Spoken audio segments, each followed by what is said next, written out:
All right, good afternoon everybody on this beautiful Sunday morning. As you can see, we're working on the 6.9 liter IDI.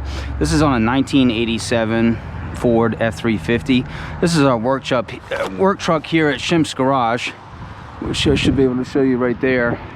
And we're located at 412 South Warwick Road in Somerdale, New Jersey. So if you have a heavy duty truck or even just a regular passenger vehicle and you need a engine issue resolved or some other issue resolved, I'm more than happy to take care of it for you. But this video is just going to be concerned about replacing an injector. And yes, there's a lot of other videos out there that show how to replace an injector, but I just wanted to kind of go into the fine details of it. So in this particular video, we're going to be replacing the number 8 injector. The reason being is because it was pushing fuel outside of the O-ring, so one of the O-rings had failed, and also too the head was a little bit mashed up. And these appear to be the original fuel injectors from 1987, so it's not necessarily a bad thing that we're going to replace at least the one injector, because it is leaking. And you know, especially when it comes to diesel engines, any kind of air protrusion, anything like that into the fuel system, it's going to be very, very difficult to start. And then also too, we had a problem where we could get it started, but then let's just say a couple hours later while we were on a mobile job, the fuel would run back down, and that's because we did have a leak. So if you're experiencing those types of symptoms and everything like that, have a look at and test your system for air protrusion, especially in the 6.9s and the 7.3 IDIs. It's a big issue.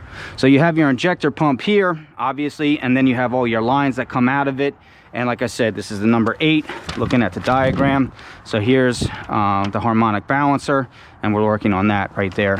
So in order to get it off, all I simply did was I disconnected my injector line over here, the number 8 injector. Okay, I removed the 2 hose clamps I have on this aftermarket injector line setup, pushed them up to the side, and then removed the plastic injector filler, and then I removed the number 8 injector. So the tools that you're going to need for this size here is 1 inch. All right, this is probably, like I said, the original injector, and as you can see, it's threaded. All right, it's threaded inside the injector bore. It is not a case of some of the ones like on the DT466 over there where it just pops in and then there's an injector hold down. This one's threaded in. So you're gonna have to unbolt it. Now, when you unbolt it, of course, you wanna make sure that you don't somehow or another break anything or whatever. So with the 1987, with this probably being original, this was difficult to get off. So what I had to do was I had to break it loose a little bit, tighten it, break it loose, tighten it, and that was to break up the rust that was around here, or some of the buildup, which you should be able to see right there.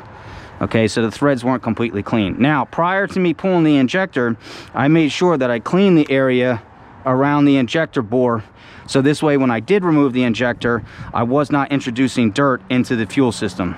Okay, you want to keep that as clean as humanly possible. Now, let's look at the new one.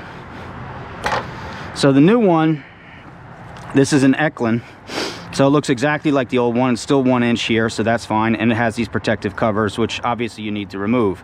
It's nice it comes with the injector ring right here, so that's already on the injector, so you don't have to push it on, so that's nice. And it comes with 2 new O-rings, which have to be lubricated. As with any O-ring, before you install the component that goes over top of the O-rings have to be lubricated. So I'm going to be using some lubriplate. You could probably use 1540, some sort of oil, but that has to be lubricated. So you remove, of course, the plastic, you go in and you tighten this. Now, according to Eklund, you want to tighten this to 35 foot-pounds using a torque wrench like this. All right, it doesn't have to be a digital torque wrench, it can just be any torque wrench, but it has to be a torque wrench. Just don't tighten it up and then call it a day. All right, there's a procedure you have to go through. So 35 foot-pounds. Additionally, according to the instructions in Eklund, which came with the injector, which I highly recommend reading, all right, just don't toss this stuff away, you can install anti-seize on these threads. Okay, and it's not going to do anything. I know there's a lot of videos out there that talk about installing anti-seize on spark plugs and everything. Is it a good idea? Is it not a good idea? Well, this particular case, it actually does say that you can use it. It says anti-seize lubricant can be used on injector nozzle threads to aid installation. And install in the cylinder head and nozzle bore, making sure nozzle tip does not strike against the recess wall. So basically, when you install this, you want to make sure it goes all the way down without making contact with the injector bore. Okay, it's kind of like playing a game of operation. This stuff is sensitive and you don't want to damage it. So then you want to tighten it to 35 foot-pounds, reinstall leak-off tees, which is this, using 2 no O-rings, and connect it and tighten it 20 foot-pounds. 20 foot-pounds is going to be your injector line. Now, the sizes for your injector line. This is an aftermarket injector line, okay? So this is straight from China, so you know it's quality, all right? Unfortunately, you can't get anything made in America. The size of these hold downs, on the injector line hold downs, they're either 11/16 or 16 millimeter, okay? Now, with your originals, like this one over here, this is gonna be 5/8, all right? So 5/8, and that'll break it loose. We use line wrenches on situations like this. This way it kind of prevents it slipping. If you don't have a line wrench, you can obviously use a regular open-ended wrench that'll do it for you, but it might slip on you. So it might make sense to invest in some decent line wrenches. One of the things too that we've done that's slightly different, again talking about air protrusion and how much of a pain in the rear end it can be, we put these washers down between the injector line and the T's. Okay, I saw this in another video, and this guy's been doing this for many years, and I think it's a great idea. And again, we never had any problems with air intrusion until very recently when the injector gave out. But by holding this down, it creates a greater clamping force on these T's and really locks out the air. So it's a very, very small, cheap investment. These are grade 8 washers. I want to say the diameter on this, if I remember right, was I think it was 7/16, or it may have been 3/8. I don't remember exactly, but basic washers, just grade 8. Press them down, goes over top of the injector, and right here on the injector top, like so, and goes on the T and just forces the T down further. Okay, so that's definitely a trick that I recommend using. Now, understand this. When you crack the fuel system on any of these diesels, you're going to be introducing air into the system again. So after you replace the injector and reconnect the injector line, you're going to have to bleed the system. Okay, now you can bleed the system up here. You could try to put an air compressor in here into your fuel tank, have the system prime that way while you're trying to start it, which forces fuel up to all the injector lines. Or you might just have to crank it all day if you don't have that capability. I would not recommend spraying starting fluid into your air filter element. It really is not a good idea to do that. You do risk causing some damage to the head and burning the tops of the valves and stuff like that. I understand, of course, if it's an emergency situation, you got to do what you got to do.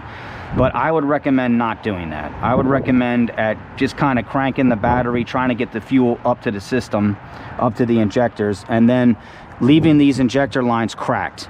After I do this job and I get the fuel up to the injectors, I'm going to crack each one of these injectors until I get fuel coming out of the top of them.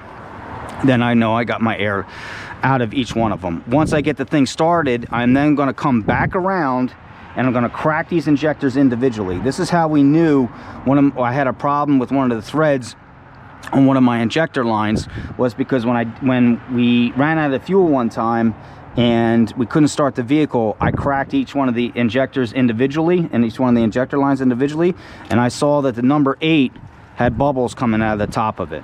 Okay, so that prompted me to replace the injector line, and then I decided, all right, well look, some of the threads look a little bit buggered up on that from God knows when.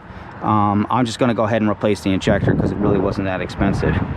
But cracking the fuel at the injector line and just getting it to spurt out, that's what you're looking for. You're making sure that you've got nothing but fuel spurting out of there. Now you could do this with the air filter element off.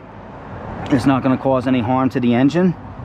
And then once you do that, your system is bled. Okay, now you might have to wait the next day to come over here to this Schrader valve, let it sit overnight, and then, you know, take a pick or whatever and depress the valve inside the Schrader valve to get out any excess air, because air is going to travel to the highest point of the fuel system, which is right here. So you may still have to do that the next day just to make sure the system's completely purged of air. But after that, you should be okay. All right, so this is just kind of an extension, if you will, of other videos out there that kind of gets into the tools that you're going to need to do this job, as well as some of the issues you may run into while doing it. And, you know, again, work clean and you should be fine. So with that, guys, I say thank you very much. And like I said, if you need any kind of diesel work done or anything like that, you know, give us a call over here at Shim's Garage. We've been around since 1920. We focus a lot on suspension and alignment services, but we started branching out. And as you can see, we got a pretty full lot. We got oil trucks over here. We've got a tow truck. We've got our other work truck, which I'm doing the injectors on as well. So yeah, if you need anything, give us a call at 856-271-4412. And look forward to seeing you guys on the next video.